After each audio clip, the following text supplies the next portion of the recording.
Bem-vindos ao podcast Crer para Viver. Esse é o nosso episódio de número 77. Continuando no mesmo tema que a gente já vinha tratando, hoje dando uma perspectiva um pouquinho diferente, com um título novo, não é? Mas dentro do mesmo tema, Soberania Divina na História e na Antropologia da Vontade Livre. Hoje, parte 1. Eu sou Timóteo Madaleno.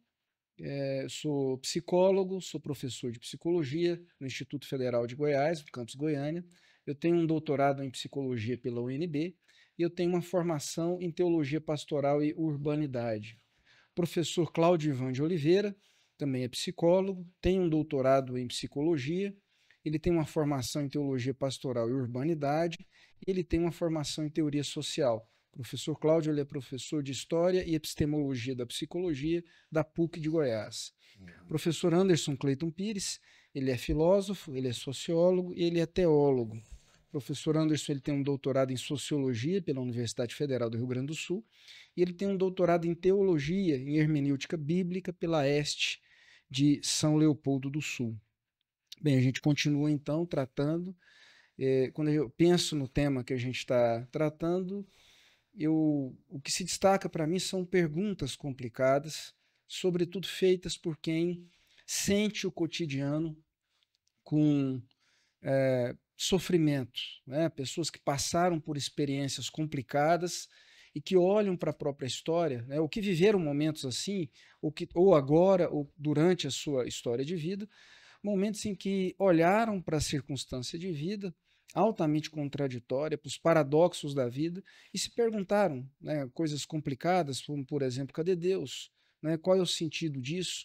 E que, de alguma forma, se perguntaram a respeito da competência de Deus para conduzir o andar da história. Então, a gente está lidando com questões que não são simples, não são fáceis. A gente está se perguntando se Deus interfere ou não interfere na realidade objetiva da história de cada um, né? Mas o que a gente quer com tudo isso, com perguntas, quando a gente faz essas perguntas, a gente está reproduzindo perguntas que as pessoas fazem, porque a gente quer dialogar com a realidade do cotidiano. Esse é um podcast que trata de vida cristã. A gente está afirmando que não existe possibilidade de vida com saúde fora da fé. E a referência de fé que a gente tem aqui é fé cristã. Né? Então, o que a gente quer produzir em quem está ouvindo na gente? A gente quer produzir saúde da fé. A gente quer produzir um movimento de curar e revigorar a fé de quem nos ouve, mas sem negar a realidade. Né? A gente não quer fazer isso de uma forma que não seja realista. A gente não tem como negar que há acontecimentos e há experiências que são difíceis e para as quais a gente não tem explicação, que a gente não consegue entender. E que nesses momentos a gente corre sempre o risco de duvidar, de questionar, né, de desconfiar que Deus é capaz de conduzir a história. Por que isso está acontecendo comigo? Então, são questões assim que estão movendo as respostas que a gente está tentando dar, a luz que a gente está tentando acender, né, em torno desse tema. Bem, então vamos retomar. Quem vai começar hoje, professor Cláudio? Sim. Vamos lá. Eu vou voltar a um teórico, eu falei dele alguns podcasts atrás, mas ele acaba sendo relevante hoje, novamente, que é o psiquiatra e neurologista Viktor Frankl, né, que é psicoterapeuta. Ele foi o proponente da análise existencial e do método da logoterapia. Por que ele é relevante para nós hoje? Porque ele é uma testemunha, ao mesmo tempo que ele é um teórico, ele é uma testemunha do sofrimento intenso que se abateu no século XX sobre os judeus. Ele foi um sobrevivente dos campos de concentração e, a partir dessa experiência dele nos campos de concentração, ele escreveu esse relato aqui, Em Busca de Sentido, não é? Nesse livro, que se tornou um dos livros mais vendidos do mundo, Viktor Frankl ficou conhecido primeiro como sobrevivente dos campos de concentração, e chegou a ser uma das grandes personalidades do século XX, recebeu uma quantidade imensa de doutorado honoris causa, não é? Ficou muito conhecido. Então, ele traz a reflexão sobre a relação entre busca de sentido para a vida e como é que isso se torna dramático na condição do sofrimento, não é? Sofrimento que ele experimentou intensamente lá na estada dele nos campos de concentração. Inclusive, ele esteve na Polônia, no temido campo de Auschwitz, né? Passou 3 anos, circulou de um campo para outro, mas foram 3 anos, o que é um período muito grande de trajetória, não é? Bem, mas alguns dados biográficos, não é? Quem é Viktor Frankl? Viktor E. Frankl, ele é um psiquiatra, um neurologista, estudou medicina, ele é um judeu. Diferentemente do Freud, ele permaneceu um homem de crença judaica, não é? O Freud, ele era judeu, mas do ponto de vista da crença, ele acaba se afastando do judaísmo. Apesar dele se considerar judeu, né? Frankl nasce em 1905, morre em 1997, nasce em Viena, no Império Austro-Húngaro, que era poderoso império, não é? Viena era ali uma sede intelectual do mundo, e Frankl cresce vendo, não é? Ele chegou, apesar dele ser mais jovem, ele chegou a ser contemporâneo tanto de Freud quanto de Adler, que eram as duas grandes psicoterapias de Viena, não é? E a psicoterapia, a logoterapia de Viktor Frankl ficou então conhecida como a terceira escola de Viena, não é? Mais cedo na vida dele acontece um primeiro momento dramático, não é? Que é a Primeira Guerra Mundial, ali de 1914 a 1918. Você tem um momento que provoca um sofrimento imenso. O século XX era esperado, ao longo do século XIX, o século XX era esperado como um século em que a humanidade ia encontrar, não é, um grande brilho. O positivismo do século XIX anunciava a tecnociência como uma possibilidade extraordinária para a vida humana, não é?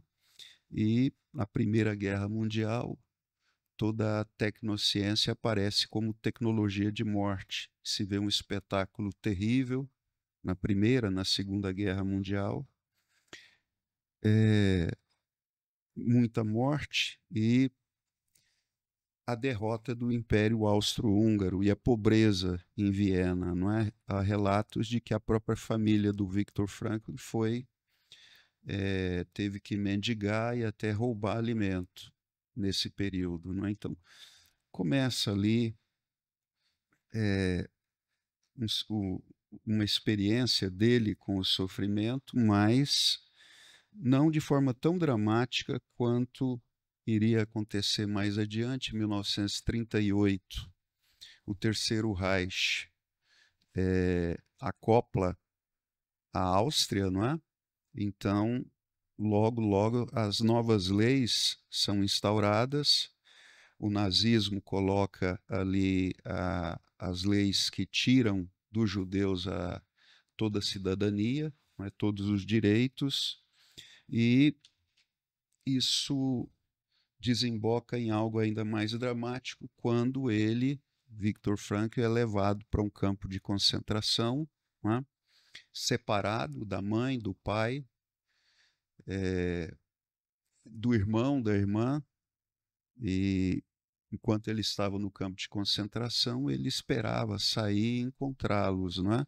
E depois ele descobre que somente a irmã havia sobrevivido, os outros haviam morrido nos campos de concentração. Bem, mas por que essa biografia dele revela algo sobre o pensamento dele? Frankl considerava o campo de concentração um laboratório no qual ele viu as pessoas sendo testadas diante do sofrimento radical, inevitável, não é? Então, ali, para sobreviver, ele pensou, não é? Era preciso encontrar um sentido que desse ao indivíduo uma condição de autotranscendência daquele momento, para que ele não se tornasse um resultado, como diriam outras teorias, não é? Dos condicionamentos daquele ambiente. Frankl foi um crítico tanto da psicanálise quanto do behaviorismo, não é? Quando ele fala desse conceito de autotranscendência do ser humano, ele está falando que o ser humano se projeta para além de si. Então, ele não é um produto do ambiente, das contingências e nem mesmo das forças de uma psicodinâmica psicanalítica, não é? Que considera o ser humano como orientado basicamente pelo princípio do prazer, e o Frankl considera isso como algo que exclui o que ele chama do especificamente humano. O que é o especificamente humano para Viktor Frankl? É o espiritual.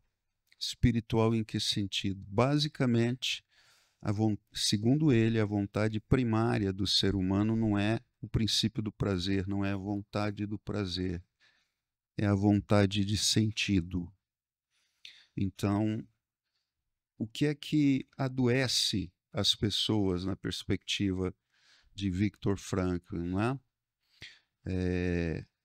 Nesta obra que eu citei aqui, Em Busca de Sentido, tem uma parte final que ele acrescentou ao relato dele no campo de concentração, que tem o título de Conceitos Fundamentais da Logoterapia, não é? E eu vou apresentar mais essa parte aqui, eu acho que ela tem a ver com o que a gente está fazendo aqui, não é? Então, o objetivo dele é expor nesse artigo a doutrina dele de psicoterapia, não é? Que ele chama de logoterapia. Há um outro momento que ele diz que a logoterapia é o método da análise existencial. Mas o que tem de novidade na logoterapia? Afinal de contas, ele está divergindo tanto do Freud quanto de outros teóricos, Adler, não é? O que ele está propondo como novidade? Ele diz que o conceito de logos, não é tomado por ele como sentido, busca de sentido. E então essa terapia ela está centrada no futuro, centrada no sentido, não é? O que Frankl quer dizer com sentido? Ele está falando de possibilidades fundamentais que o paciente poderá realizar no futuro, não é? Então existe uma tensão entre o que ele é agora e o que ele pode vir a ser. Quer falar alguma coisa, professor? Tá. Então, por isso, uma psicoterapia centrada no sentido, não é? Como eu disse, o Frankl considerava que isso não era abordado pelo Freud, não é? Se você lê, eu acho que é O Mal-Estar na Civilização, o Freud faz a pergunta pelo sentido da vida. E ele diz que na forma básica que se pode responder, na forma mais direta, não é? É o princípio do prazer. Então, Freud está falando da vontade de prazer e Frankl está falando da vontade de sentido.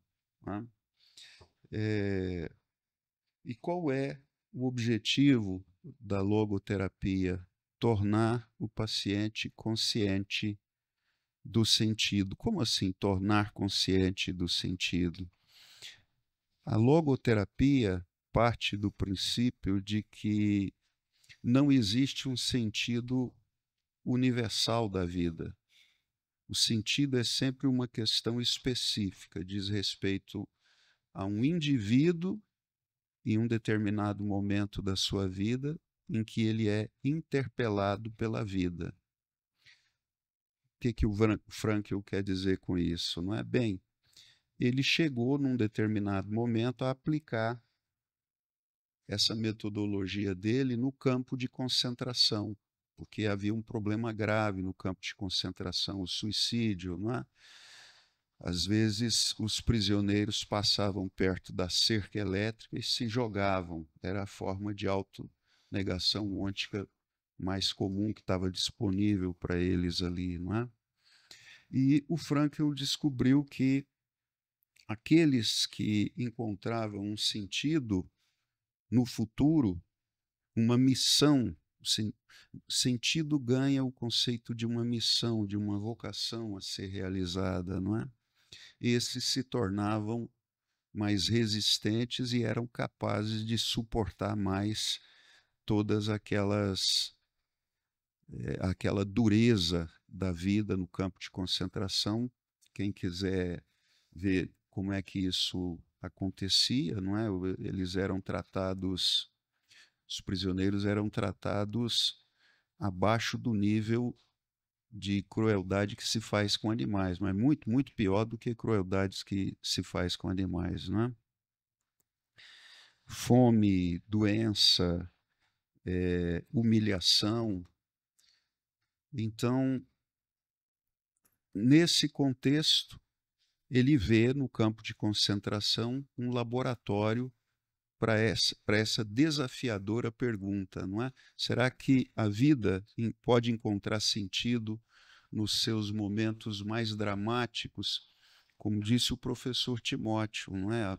Quando abriu aqui o nosso podcast, nós estamos interessados em falar dessa situação em que as pessoas questionam o sentido de tudo, olham para Deus e perguntam quando um intenso sofrimento se abate sobre a vida deles, não é? Então, nessa terapia que ele aplicou no campo de concentração, ele partia do princípio de que cada indivíduo é interpelado pela vida, cada indivíduo é responsável. Ele está aí partindo de uma perspectiva existencialista, não é? Cada um de nós é responsável pelas escolhas que faz, não é? E elas são irrevogáveis. As escolhas que nós fazemos são o patrimônio que nos define e ficam guardadas no passado, não é? Bom, então se trata de um homem que, na experiência do sofrimento, precisava encontrar um logos. Precisava encontrar o logos que o tornasse capaz de superar aquela experiência dramática imediata, não é? Ele conta a forma como ele fez isso, como ele buscou encontrar uma autotranscendência quando ele estava no campo de concentração. Ele diz que quando ele chegou lá, ele tinha um manuscrito que ele considerava a obra da vida dele, o filho espiritual dele, não é? E ele tentou guardar esse manuscrito, mas nos movimentos que ele fez ali, ele acabou perdendo, não é? E então ele disse: perdi tudo, perdi minha família, perdi meu filho espiritual, qual é o sentido de tudo isso aqui, não é? E ele se sente interpelado por uma tarefa, não é? Ele diz: eu vou reescrever esse manuscrito aqui dentro, essa obra da minha vida, não é? Inclusive, ele conta o caso de que quando ele ganhou uma roupa de um prisioneiro antigo, quando ele estava chegando no campo de concentração, ele acha lá dentro uma oração judaica, não é? Então aquilo ele entende como sendo uma, entre aspas, coincidência, não é? Ele fala de episódios assim ao longo da vida dele, mas então agora o que é que se torna a missão dele? Terminar esse manuscrito, não é? Sobreviver para levar esse manuscrito. Para outros que viviam a situação dramática ali, ele também conversou e perguntou para essas pessoas que missão elas poderiam encontrar que desse sentido para elas permanecerem e superarem aquela situação vivida ali. Ele fala de um pai que precisava ou queria intensamente reencontrar o filho, não é? Então, fazendo esse trabalho de logoterapia no campo de concentração, ele começa a desenvolver ou a aplicar, não é? Na verdade, ele já estava escrevendo sobre isso até mesmo antes do campo de concentração, não é? E daí, então, essa ideia dele de que de onde nasce a neurose, não é? Mas de que tipo de neurose ele está falando? A neurose freudiana nasce da repressão sexual, não é?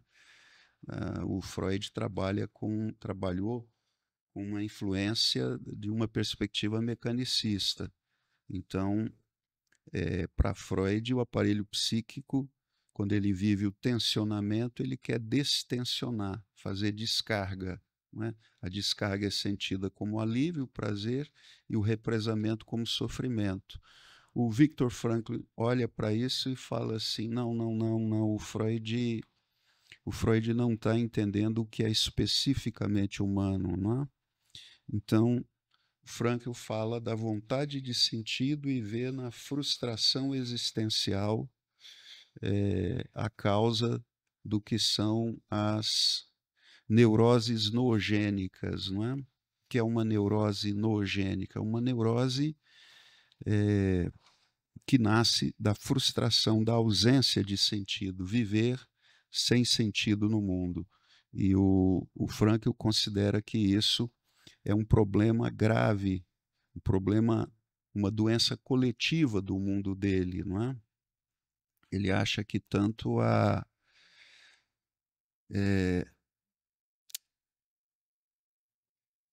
ele não usa o conceito de destradicionalização, mas ele está falando da perda, não é?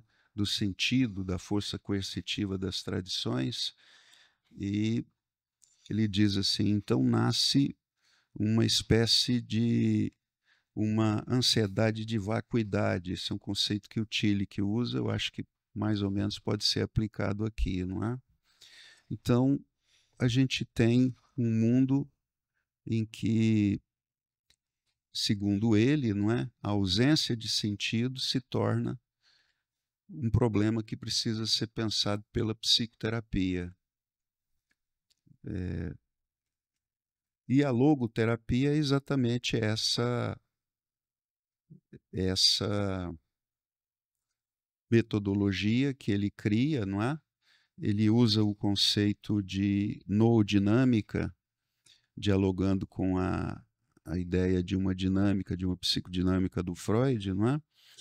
O que é a noodinâmica? Ele diz que existe uma tensão que é necessária para a saúde, uma tensão entre o que se é e o que se deveria ser. O que se deveria ser é exatamente o sentido que precisa ser encontrado pelo indivíduo para dar a ele uma condição de autotranscendência. Ele precisa encontrar algo ou alguém diante de quem ele é, de que ou de quem ele é responsável, não é? Então, aquele senhor que eu citei aqui, ele era responsável diante de alguém, ele precisava reencontrar o filho dele. Então, o Frankl diz, isso o torna resistente para transcender e enfrentar a experiência do sofrimento no campo de concentração. A tese dele é que toda pessoa, em qualquer momento da vida, encontra um sentido que é específico para aquele momento, não é? E que a cura da neurose noogênica ela acontece à medida que a logoterapia ajuda o indivíduo a se tornar consciente dessa busca de sentido e realizar essa busca de e realizar esse sentido, não é? Tem mais alguma coisa, professor, que caberia Eu aqui? acho que seria interessante definir o conceito logoterapia para quem está ouvindo isso Sim. pela primeira vez. Então, logoterapia, não é? É uma terapia que enfatiza a busca de sentido. Conceito de logos, conceito de sentido, não é? A logoterapia é uma metodologia na qual o psicoterapeuta trabalha, ajuda o paciente a decifrar e encontrar o sentido que diz respeito à condição existencial específica dele. Não o terapeuta impondo alguma ideia de sentido ao paciente, mas o paciente descobrindo um senso de missão e de sentido que é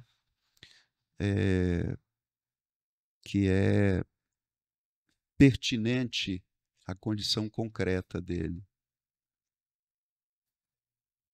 Sim.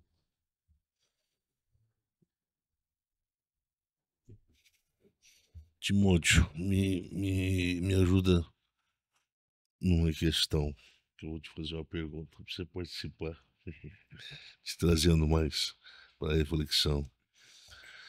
Professor, só uma coisa que eu acho que pode vir a ser importante ainda, não é? Eu falei, ele era judeu, não é? Então, ele não era cristão. Não há uma influência de uma tradição cristã sobre ele. Sim. Me dê a definição que o senhor professor entende e costuma trabalhar geralmente em reflexões em sala de aula com os alunos, o sentido, o significado da palavra, do conceito sentido. Sentido. É. Vamos Bem, tentar ajudar quem está nos ouvindo a ter uma melhor noção do conceito, né? bem, enquanto a gente vive, enquanto a gente interage, enquanto a gente tem experiências, eu acho que a gente tenta compreender o que está acontecendo, né? Então, acho que o sentido ele tem a ver com compreender os eventos, tentar compreender para que direção isso vai, por que isso está acontecendo e compreender quem sou eu diante disso. Acho que a gente faz muita pergunta: por que isso está acontecendo comigo? Né? Por que isso está acontecendo comigo? Eu tenho uma conhecida antiga, que inclusive ela, infelizmente, um profissional ruim da psicologia complicou muito a situação dela na época. Ela sofreu um acidente de carro e nesse acidente ela perdeu um filho. Né? Ela estava na condução. E aí, quando ela foi à terapia, sobrecarregada de culpa, e de luto, mas sobrecarregada de culpa, porque ela se sentiu culpada pela morte do filho, né? E ela era uma pessoa muito religiosa. A terapeuta, nessa busca dela por compreender, é importante dar sentido, tentou tirar Deus do cenário, né? Acho que a terapeuta compreendeu que se ela enxergasse aquilo sem tentar explicar pela via da fé, ela ia conseguir resolver melhor o luto dela. Então ela chegou e perguntou onde é que estava Deus quando isso aconteceu. Né? Isso uma terapeuta falando. Então ela entrou em conflito Eu queria nesse. interromper novamente, um instantinho só, professor. O senhor fez uma afirmação muito importante. Aonde estava Deus? Uhum. Né? Onde ele estava quando as coisas ocorreram, né? Bem, a gente construiu uma compreensão até aqui que nos ajuda a olhar para esse fato trágico, dramático, sem considerar que essa perda nega a presença de Deus, né? Então, onde é que ele estava? Conduzindo a história. Nesse momento, esse parece um movimento desconexo, mas é um movimento que parece sem sentido, ou seja, não consigo compreender, parece sem sentido, não consigo extrair, né, uma explicação para isso, tá? Mas eu creio que Deus está presente nessa situação, né, construindo através dos movimentos. Nesse caso, o movimento é o não, né? O senhor citou várias vezes, inclusive o senhor falou seek it, não, né? Então esse seria o não, né? Uma negação, algo primordial foi tirado de mim.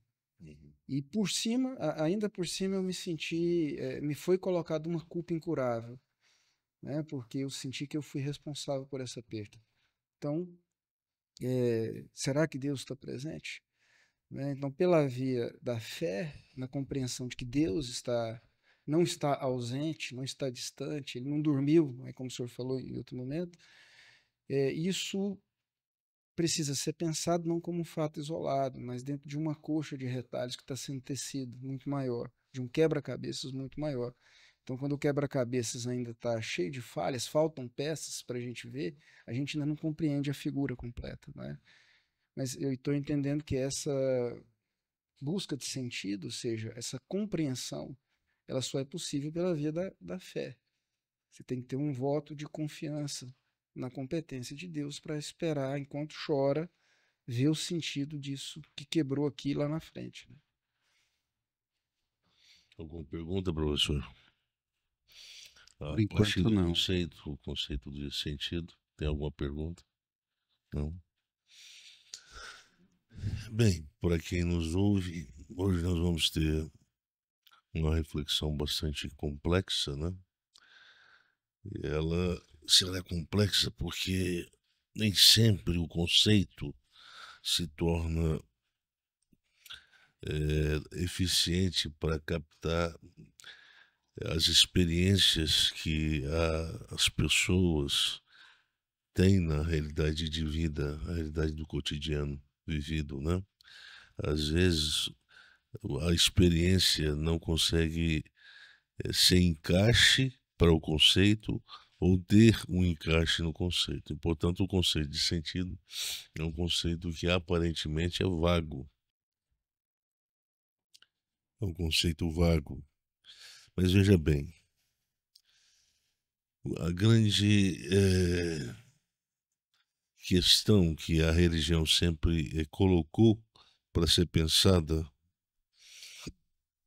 é que o advento do pecado, a inserção desse fenômeno que a gente não sabe exatamente como é que ele se deu mecanicamente. O fato é que quando o pecado ele se insere ou passa a fazer parte ou produz um cenário em que a ameaça se torna um problema, porque ela vem carregada de um potencial mortífero muito grande, a ameaça do não ser, a ameaça da ausência da presença. Então são questões que passam a ser pensadas depois que a queda é referida pela a religião. A queda do homem, a queda transcendental, a queda do homem, a queda oriunda de um ato de transgressão de Eva e Adão, ou Adão e Eva lá no mundo, nas suas origens, nos seus primeiros momentos. Veja bem, essa queda, ela produziu um cenário de vida destranscendental.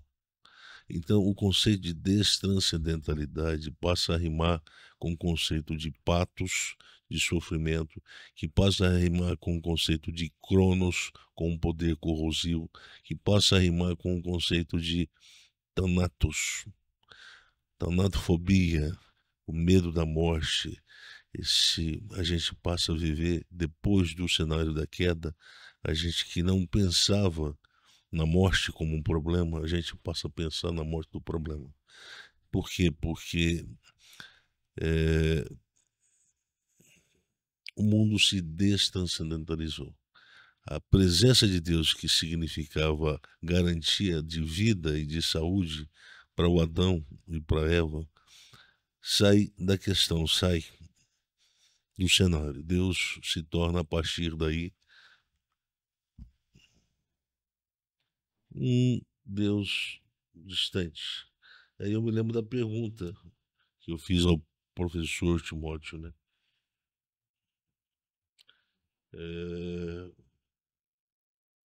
Uma pergunta que geralmente é feita por todos, né?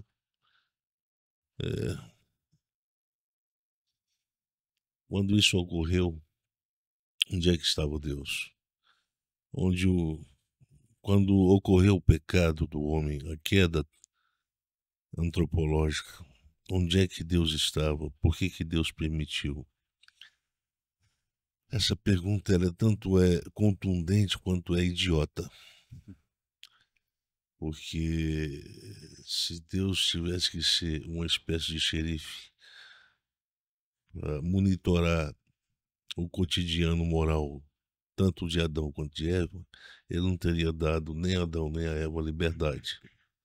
A liberdade é uma faculdade, é uma capacidade moral que dispensa esse estar monitorando de Deus o cotidiano humano. Então, Deus entrega a liberdade para sair de cena. Dá ao ser humano, à pessoa humana, a capacidade de ser responsável, tanto no ato de pensar possibilidades que nascem a partir das ofertas, de escolhas, de artigos a serem consumidas tanto a nível objetivo quanto subjetivamente no cotidiano. Portanto, a liberdade é essa capacidade de a pessoa humana exercer escolhas sem ter que ser monitorado por Deus. Se Deus tivesse que monitorar o ser humano em tudo que ele fosse fazer escolha, então Deus não teria dado a liberdade. Esse é um conceito que a gente vai trabalhar muito nesse tema daqui para frente, porque penso que parte das pessoas, quando falam onde estava Deus quando isso aconteceu, essa é uma pergunta de natureza psicológica, né? Mas é uma psicologia bastante infantil, porque é pergunta de quem quer o tempo todo ficar no colo de Deus. Isso não é possível, porque Deus nos deu liberdade. E se não fosse para viver em liberdade, Jesus Cristo não teria nos dado a liberdade como prêmio de reconciliação entre Deus e a sua criação. Por isso o apóstolo Paulo diz que foi para a liberdade que Cristo nos libertou. Essa liberdade é uma faculdade que certamente, em termos comparativos, entre o conceito usado por Paulo em Gálatas e o conceito pressuposto lá no livro de Gênesis, a partir da afirmação de Deus, desta árvore não comerás, mas de todas poderá, mas dessa não. Então a liberdade está aí, é a faculdade, a capacidade de exercer escolhas, pensar possibilidades a partir delas. Olha bem, liberdade aí, liberdade em Paulo, significa que a liberdade é o grande prêmio. É a grande característica, a faculdade que não poderia estar ausente como componente estruturante da própria psicologia humana. Então, a psicologia humana, ela percebe a realidade, ela sente essa realidade que ela percebe e ela passa a fazer, então, reflexões, intuições. Ela passa a intuir reflexivamente a realidade percebida, ela passa a pensar de forma mais reflexiva, mais racional, mais complexa a realidade que, uma vez sentida, também reivindica a possibilidade de um aprofundamento para saber exatamente qual é a relação entre o homem com liberdade e um cotidiano cheio de ameaças. Que, ao fazer uso da liberdade, ele pode ser premiado ou punido pelas consequências de uma liberdade, de uma escolha feita. Então, esse é o cenário. Esse é o cenário. E isso virou história contada no Antigo Testamento. Isso vira testemunho de fé de um povo chamado para viver a história da aliança com Deus, que sai de uma condição de escravidão do Egito, que é chamado a atravessar um mar, e aí ele vai para uma região onde já existem povos sedentarizados, povos que estão ali, já dominaram, já têm o seu espaço, já têm o seu reino definido. E como é que a gente agora vive essa promessa? Então Deus fala assim, olha, eu vou dar essa terra para cada um e eu vou tirar todos os povos que aí estão. Então tem o sentido de confiar em Deus, e o sentido da terra. A terra é o que alimenta a experiência de transcendência de uma condição de escravidão que eles viveram historicamente, né? Portanto, veja bem, o sentido lá na experiência do povo de Israel estava associado com a experiência de sair do Egito. A esperança significava poder sonhar em ser morador de um lugar e de perder esse status de escravo, de quem não tem possibilidade de fazer escolha. Por quê? Porque a condição de escravo tira essa competência moral da pessoa humana. E ali eles sabiam exatamente que eles não era só uma terra, eles não tinham a condição para exercer escolha no cotidiano. Portanto, eles não eram pessoas que tinham condições de pensar a vida, pensar a realidade, porque escravo não pensa, escravo não escolhe. O escravo simplesmente reproduz uma estrutura de valor que é politicamente determinada pelo o poderio de um determinado local, de uma determinada região. No caso do povo de Israel era o Egito, quando tudo começou, né? E o conceito foi passando de tempo em tempo, foi cortando a história e chega no Novo Testamento. E aqui no Novo Testamento nós temos o conceito de sentido problematizado novamente. E é um conceito que é problematizado, curiosamente, numa experiência de mística. Jesus, olhando para os fariseus, a forma como eles oravam, né? E aí Jesus olha para os discípulos e olha, eles oram dessa forma, eles chamam atenção, eles jogam as coisas nas paredes, nas calçadas, nas ruas, para as pessoas ficarem assustadas, e uma forma deles chamarem a atenção para si, para então buscarem esse contato com o Altíssimo, o Criador. O Deus Criador, que é o Deus de Israel. Isso estava bem definido para a mentalidade, para o imaginário religioso do judeu na época de Jesus. Aí Jesus diz, mas vocês, quando orar, vocês vão fazer o seguinte, vocês vão para o quarto, vocês vão trancar a porta, e vocês vão falar com um Deus que existe só pela fé.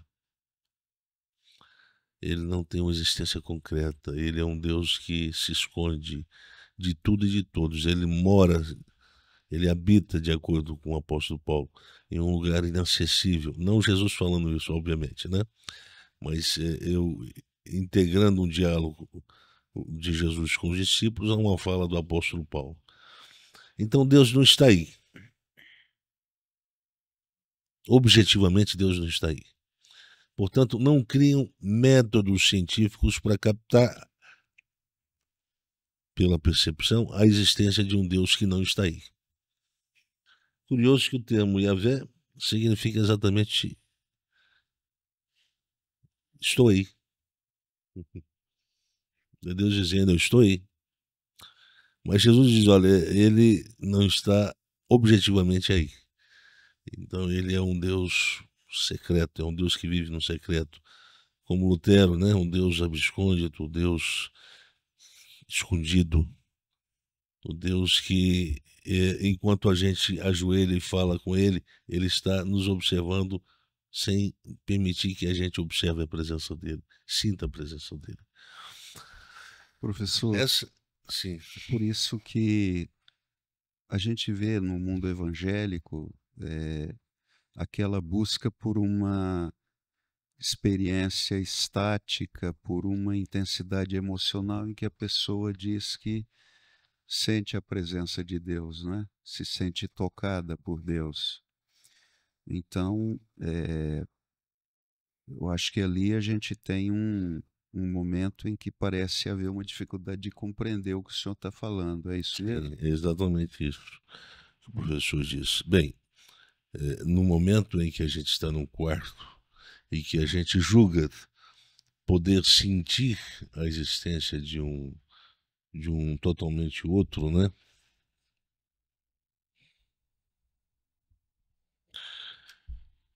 Esse totalmente outro que está, o distante, o escondido, é o que torna Deus inviável de ser percebido por um olhar biológico limitado.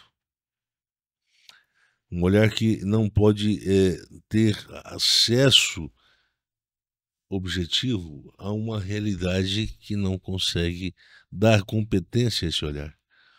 Então, significa que Deus está ali, mas o problema é que nós não vemos ele.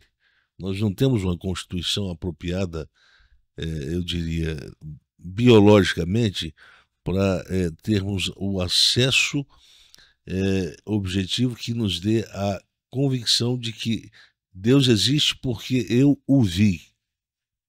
Não. Esse não é critério na fé cristã. E aí nós temos aí todo um problema, pensamento moderno, né? Quando tudo começou, a existência de Deus começou a ser lançada em descrédito, em xeque mate, em xeque quase mate. O Timóteo, ele nasceu dentro de um contexto, de uma igreja, então ele foi habituado a viver sempre no clima da religião. E quando ele foi para a universidade, ele teve uma percepção de contraste entre a dificuldade que se tinha de continuar sendo alimentado por esse clima religioso ali dentro do espaço em que se precisa ter critérios definidos do ponto de vista de uma normatização metodológica para tudo aquilo que se afirma como dado da experiência, dado obtido da experiência objetiva. Então, você não pode fazer qualquer afirmação acerca de qualquer coisa ali. Na religião você faz. Por quê? Porque a fé prescinde a obrigação de prova. Você não precisa apresentar a prova para dizer que alguma coisa existe e você acredita pela fé. Esse é um critério que trouxe problemas para a fé cristã. Porque, veja bem, na Idade Média, sobretudo naquelas páginas extensas da Suma Teológica de Tomás de Aquino, nós vemos ali um esforço imenso de um filósofo e teólogo fazendo uso de uma percepção filosófico-metafísica aristotélica para tornar crível a existência de um Deus que não se permite ser visto, enxergado e conhecido objetivamente. Portanto, a teologia de Tomás de Aquino, sobretudo a teologia que cria, né? Método para se aproximar, quer dizer, nós temos possibilidades de compreender Deus a partir de uma análise analógica entre a criação de Deus e aquilo que a fé, as coisas relativas à fé cristã, coloca como proposição para todos os cristãos. Eu estou vendo duas pessoas ali, eu estou vendo dois Anderson ali, estou vendo dois Timóteo ali, é capaz que sua alma está desencarnada, está um pouco saída do corpo ali, mas depois ela volta. Veja bem, Jesus diz, então vocês vão orar com essa disposição. Aí depois os discípulos dizem, mas nós não estamos entendendo muito esse negócio. Ensina pra gente como é que a gente tem que orar. E é aí que começa o problema. Aí Jesus começa a falar, olha, vocês vão começar orando, dizendo Pater Remo, que significa Pai Nosso. Essa é uma afirmação muito complicada. Primeiro porque o conceito de pai era muito pouco habitual, era muito pouco usado, era inabitual no contexto religioso ou no contexto judaico da época de Jesus. Agora, dizer que pai é um nome próprio de Deus, como dizia o senhor Leonard Boff, né? Talvez ele escreveu um livrinho chamado Pai Nosso, né? E ele diz que Deus não tem nome próprio no Novo Testamento. O único nome próprio que Deus tem é o nome de Pai, né? Bem, eu acho que o senhor Leonardo Boff precisava explicar melhor, exegeticamente melhor. Obrigado. O que significa o conceito propriamente no contexto do judaísmo e sobretudo para os cristãos, fazendo uma diferença, né? Pai Nosso que estás nos céus. Esse é um problema. Essa foi a grande crítica que a psicanálise e a psicologia moderna fizeram ao legado da relação pai e filho. A distância. Aonde estava tu? É a pergunta que que Deus faz, não que Jó faz a Deus, mas que Deus faz a Jó. O problema é onde estava, o que você estava fazendo enquanto as tragédias todas aconteceram. Porque não é a partir da ausência objetiva de Deus, da realidade, que nós criamos a premissa da não existência de Deus. Deus não existe. Mas é a distância situacional e, sobretudo, situacional. O que Deus estava? O Senhor estava ocupado com o quê quando isso me ocorreu? Havia alguma coisa mais importante do que a minha própria demanda como pessoa, como ser contingente, como ente contingencial, ente que depende do Senhor para viver, para se locomover e etc.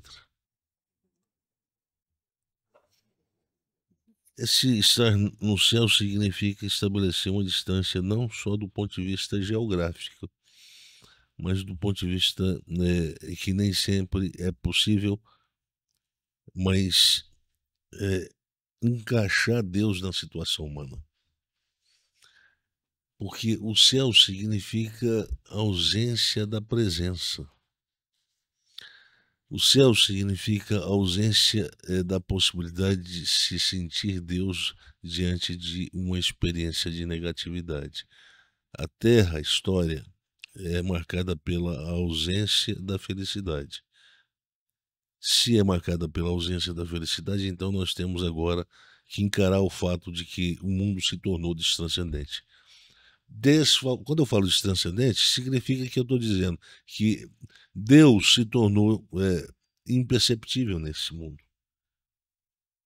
A possibilidade de ter um encontro objetivo real se tornou desfavorável. E agora nós não temos nada que possa nos garantir que nós teremos uma relação sem distância com Deus. Mas Jesus disse para a gente chamar Deus de Pai. mas é um pai que está lá no céu. Portanto, o céu coloca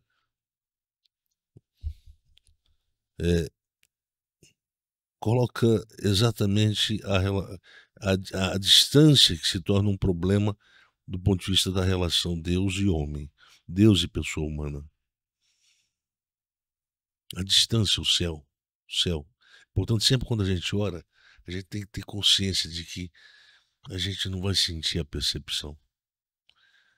E, portanto, a existência de Deus sem a percepção, seja ela percepção subjetiva, ou melhor, seria como Deus aparecia para Adão lá no Éden. Aparecia, diz que Deus andava no jardim, né? Portanto, o Adão tinha acesso direto a Deus. A gente não. Lá no início sim, agora a gente perdeu isso. A queda tirou esse privilégio, a queda colocou Deus permanentemente no céu, para dizer, olha, agora não existe mais nesse mundo transcendente a possibilidade de tirar essa distância situacional entre vocês e o próprio Deus. E daí que nós temos um problema para a nossa fé, porque, olha bem, nós temos que admitir qual é o nosso tema. É que eu leio o tema aqui. Leia, Timóteo, leia para a gente, para o nosso.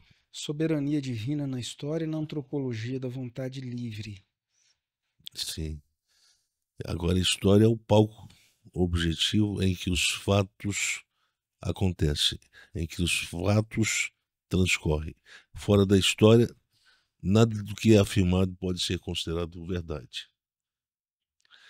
Agora, a verdade, ela tem que tocar na história. De que forma que a verdade toca na história? À medida que ela se configura como fato da história. É simples assim. Os judeus tentaram colocar Deus. Tentaram não, eles fizeram isso através da narrativa. E essas narrativas, desde o Gênesis até o livro de Malaquias, que compõe o Testamento, a Bíblia para o judeu, né, e para o judaísmo,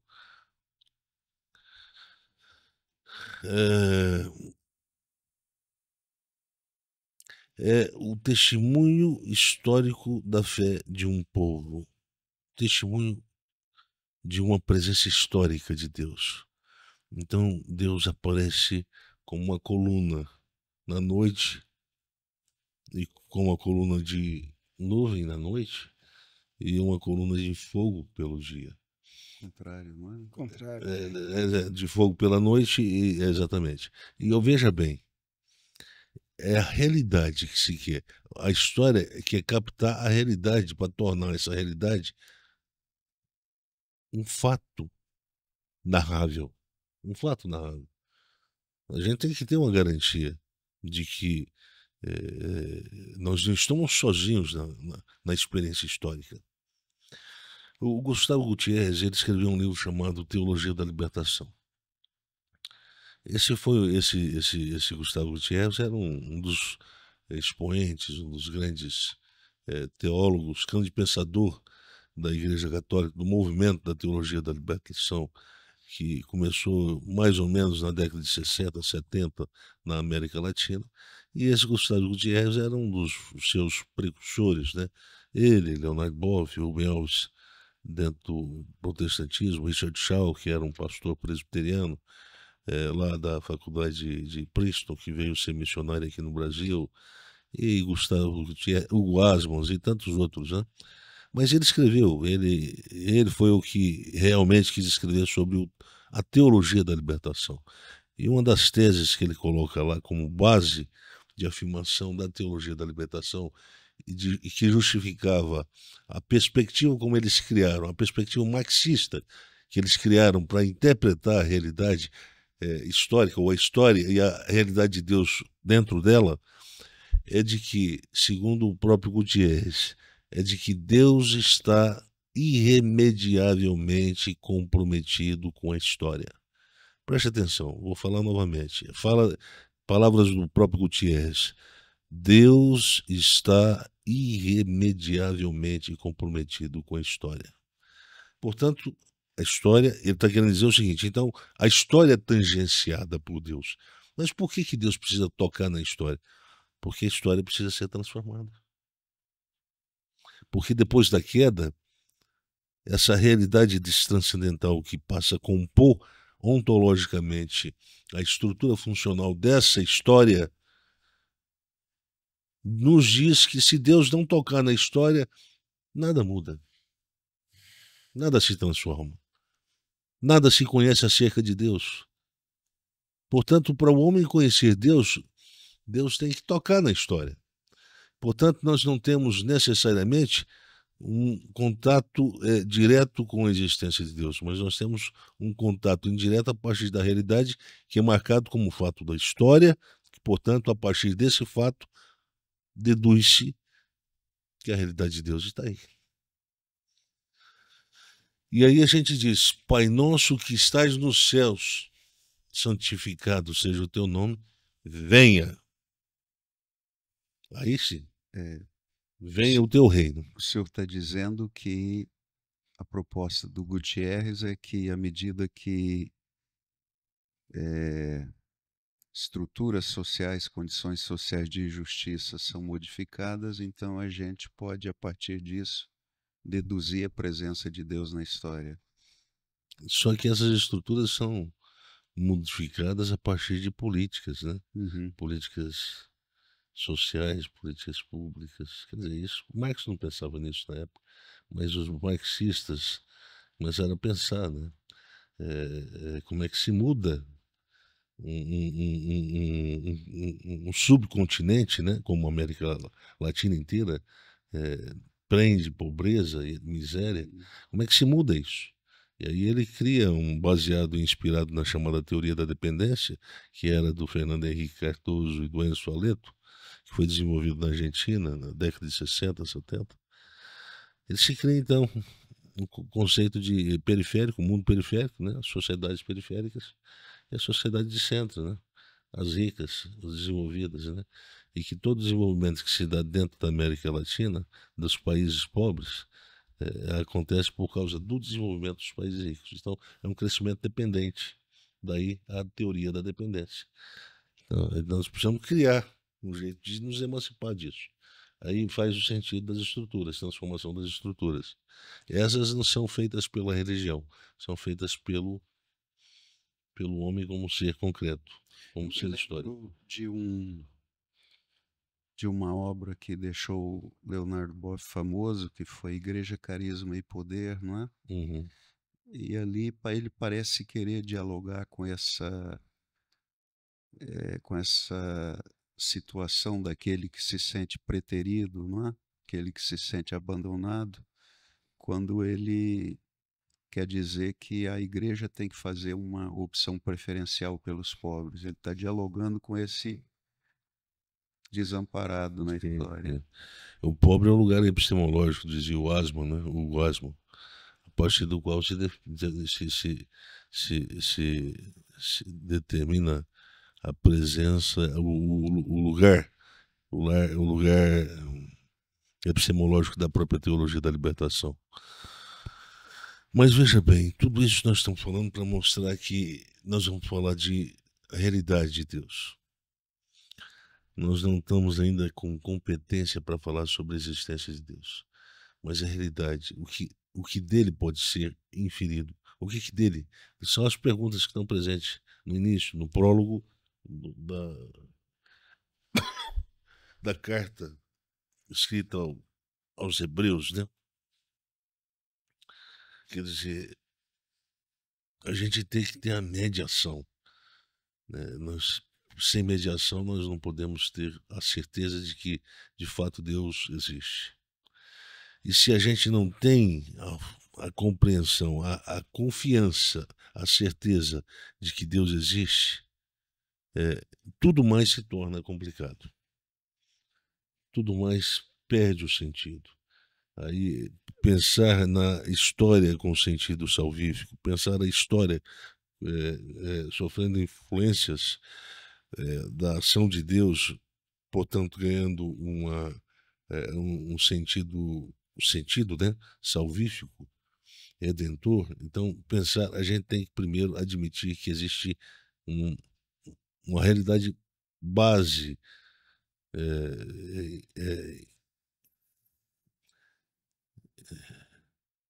que está diretamente ligada a essa história, entranhada nessa história, que essa realidade é Deus.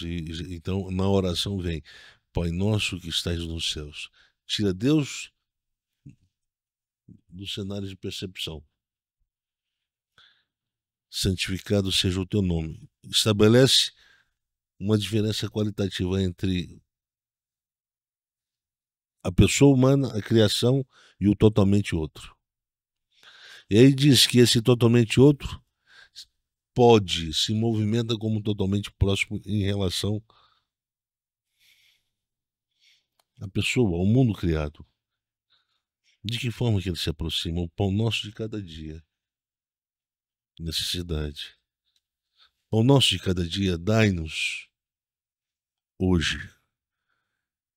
Então, são as necessidades humanas que vão fazendo o convite para que a realidade de Deus, o reino de Deus, se aproxime com um sentido de retranscendentalizar um mundo história que foi destranscendentalizado com o poder mortífero da própria queda antropológica. A morte é a afirmação da separação, é a afirmação da ausência. Portanto, quando se fala de morte, estávamos mortos em nossos próprios delitos, significa que não havia, nós não podíamos sentir a presença de Deus em função disso. Portanto, o reino de Deus estava ausente. Não se fala do reino de Deus no Antigo Testamento. Agora, lá no Novo Testamento, lá no capítulo 5 de Mateus, Jesus já introduz um conceito: o reino. Venha o teu reino. Ou seja, não é o reino monárquico, é o reino presença. Eu estou aí.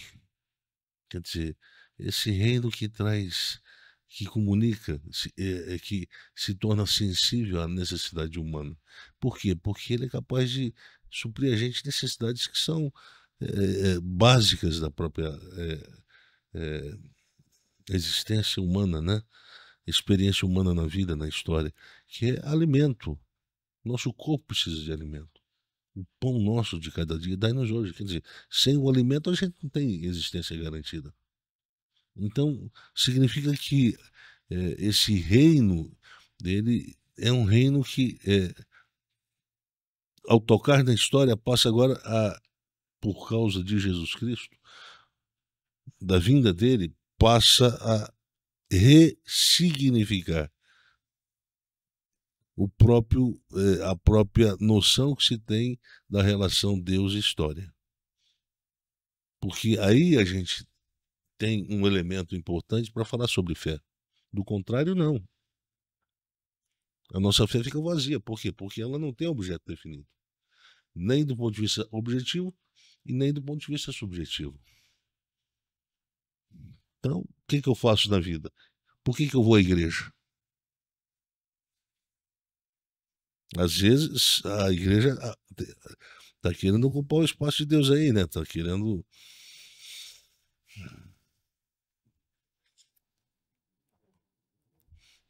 assumir essa representação direta do reino, né? Portanto, a realidade de Deus, então, ela se torna portadora, ela passa a monopolizar o capital da salvação. Não. Jesus apresenta a existência de Deus na forma de um recontato, uma religação. Não no sentido da religião, definição de religião, mas uma religação, uma reconexão. Por isso que o conceito de reconciliação é importante no Novo Testamento. De que forma que Deus se reconcilia? Tem a mediação da cruz, no significado vicário do sangue vertido na cruz. Mas veja bem, nada disso tem sentido se eu não conseguir perdoar o meu próximo. e se eu não conseguir ser perdoado por Deus, porque aí eu fico no vácuo,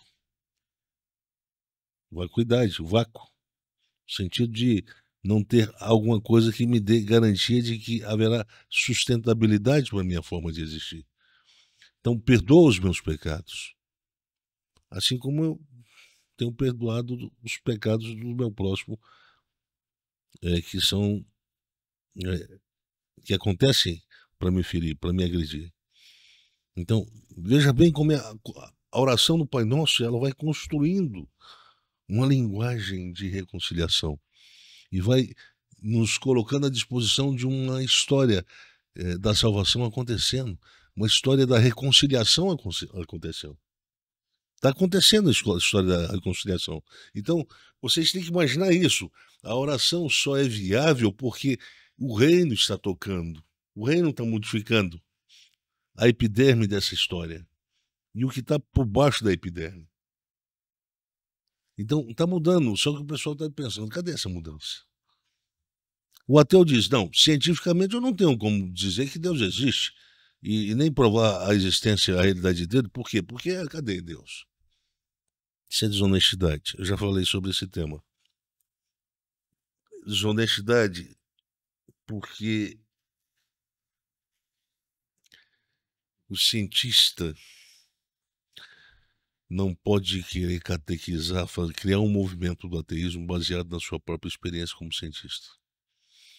Na minha experiência científica, eu não consegui entrar em contato com Deus. Bem, mas a Bíblia diz que não seria pela ciência que você encontraria com Deus, mas pela fé. E a oração é um ato de fé, porque você entra no quarto, secando, fecha a porta e falarás a um Deus que te vê em secreto, um Deus que não aparece. Se não aparece, ele não é visto. Se ele não é visto, ele tem que ser invocado por um outro mecanismo da psicologia humana. E a fé é esse mecanismo da psicologia humana que dá sentido para o que está para além do objetivo. Então, para além do objetivo, está Deus. A gente viu isso aí, tem uma música, né, que diz isso aí. Para além do que eu vejo, está Deus. Tem aquela música, né, de uma moça que teve câncer, né, uma australiana, se não me engano, e que fez uma música que depois veio até para... eu acho que ela foi cantada também na língua portuguesa, Oceano, né? Então, a experiência de enxergar Deus para além das ondas do oceano, né? Então, você olha para a onda, você não consegue ver nada que está para além dela. O que a fé diz? Tem alguma coisa além dela, para além dela. Agora, mas eu não posso enxergar, eu não estou conseguindo enxergar. Sim, sim, porque você está usando o meio, o método, o instrumento inadequado para se acionar essa realidade que é transcendental. Lembra-se que o contraste entre o transcendental e o destranscendental. Mundo antes da queda, mundo da transcendentalidade. Mundo depois da queda, mundo da destranscendentalidade. Mundo antes da queda, Deus visita Adão no jardim. Mundo depois da destranscendentalidade, Deus se ausenta e tira a pessoa humana da sua presença. E aí nós passamos a ter contato com esse Deus de que forma? Só ouvindo. Não vemos mais. Nós ouvimos. E essa audição pode trazer dúvida. Eu gosto muito da expressão que aparece na novela, né, do Moisés, né? O homem que ouviu Deus. Não é o homem que viu, mas que ouviu Deus. Lá na sarça, Deus fala com ele. Ele não vê Deus, mas Deus fala com ele.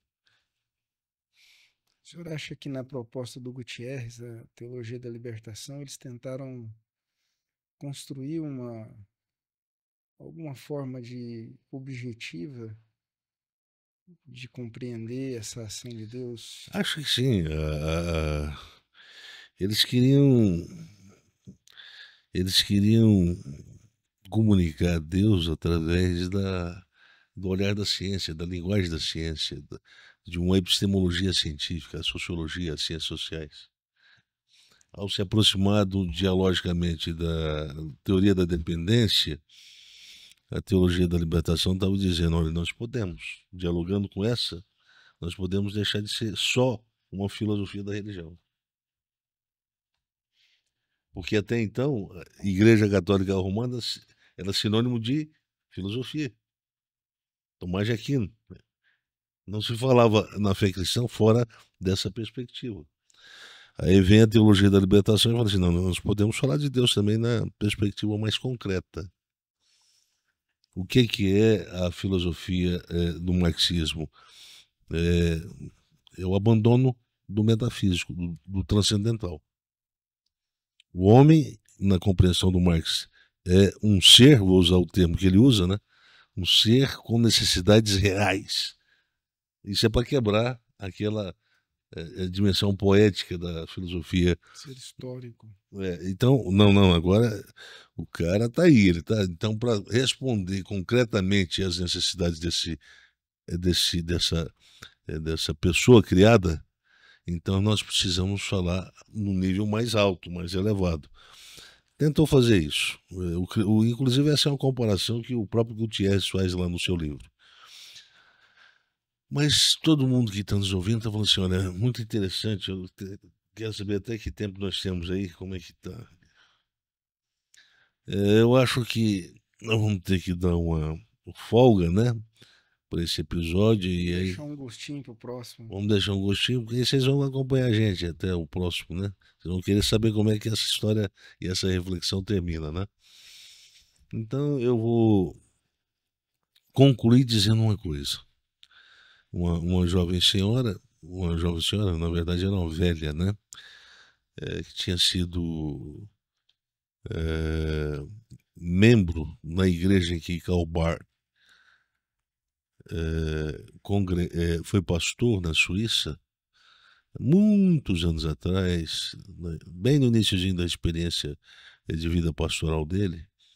Ela, nos Estados Unidos, tomou consciência de que o Barth ia fazer uma série de conferências e ela quis ir lá ouvir o Barth, né? Ela conhecia o Barth só o pastor, né? O cara de fala simples, né? Ela vai lá e escutar um cara que fala e quase ninguém entende. Fala assim, esse Barth, rapaz, eu nem sei quem entende. Às vezes eu tenho dúvida de que existe alguém no céu e na terra que entende esse cara. No céu, os anjos, né? E na terra, os homens, né? Porque esse cara é difícil de entender.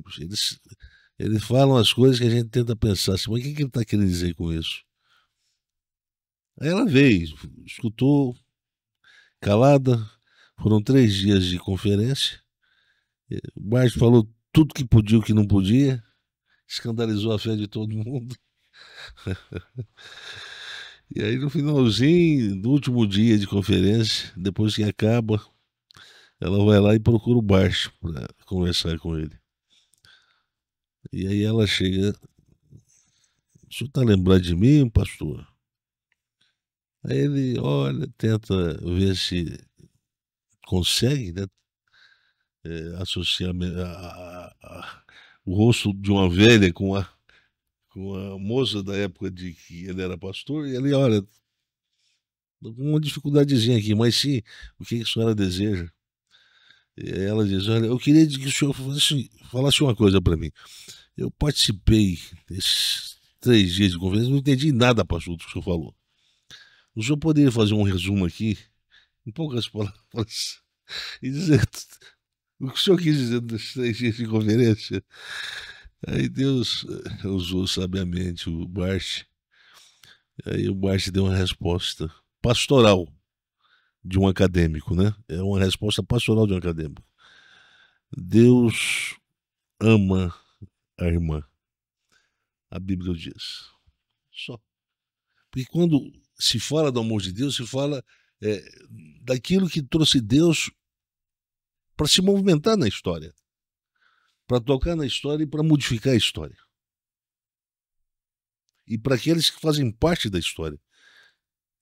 E, portanto, agora, não tendo mais acesso direto a Deus, objetivamente falando, eu tenho indiretamente através dos fatos da história.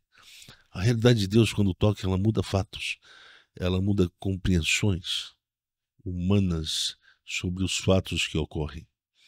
Portanto, a graça se comunica, o reino se comunica subjetivamente à medida que a gente interpreta fatos históricos.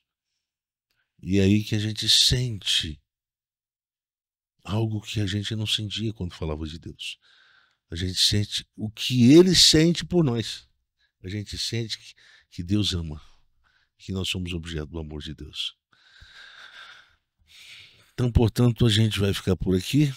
Eu espero que, se o professor Cláudio tiver alguma pergunta, a gente... O senhor falou que depois da queda houve a destranscendentalização do mundo, não é? Não sei se é interessante explicar por que essa necessidade desse afastamento depois de Deus do mundo depois da queda. Bem, de todas as árvores você pode comer, mas dessa aqui não, porque no dia que dela comer, certamente morrerás. Então, a promessa de Deus é que a relação entre o descumprimento, portanto, o uso de uma racionalidade transgressora para invadir, ou seja, cortar uma fronteira, viria como consequência perda de privilégios. Então, do contrário, Deus mentiria. Deus estava mentindo. Se ele poupasse o Adão no Éden, com todos os benefícios que o Éden proporcionava, inclusive o acesso ao fruto da vida, árvore da vida, né? Então, significa que nós não podemos mais confiar em Deus porque Deus mente. Ele diz que se comer, lembra a serpente dizendo assim, olha, não confia no que ele fala, não. Ele não fala a verdade. Então, olha, ele diz que se comer vai morrer, ou seja, vai perder acesso à existência, à presença de Deus, sobretudo. Então, a presença de Deus, na realidade, significa natureza transcendental. A realidade se torna transcendental.